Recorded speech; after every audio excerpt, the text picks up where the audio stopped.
నేను మీ కే శ్రీరామ సంతోష్.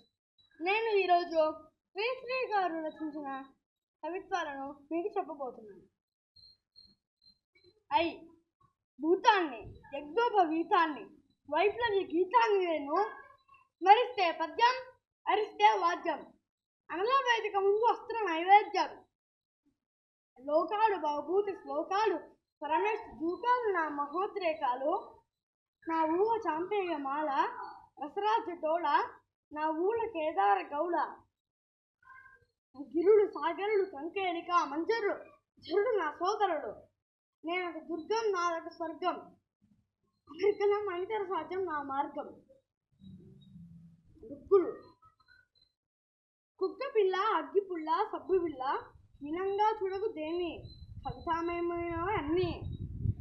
రొట్టె ముక్క అరటి నొక్క బల్లె చెక్క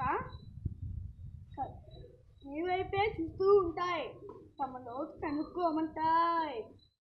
తలుపు గొల్లెం హారతి పల్లెం గుర్రపు కల్లెం, కాదేది కవిత కారణం అవునవును శిల్పం అనర్ఘం.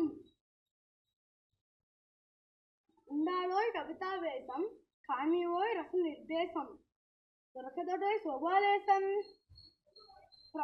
కళ్ళంటూ ఉంటే చూసి వాక్కుంటే రాసి, ప్రపంచం ఒక పద్మ వ్యూహం, కవిత్వం ఒక తీరని దాహం. ఫ్రెంచ్ రచయిత రచించిన యవ్ విల్లెన్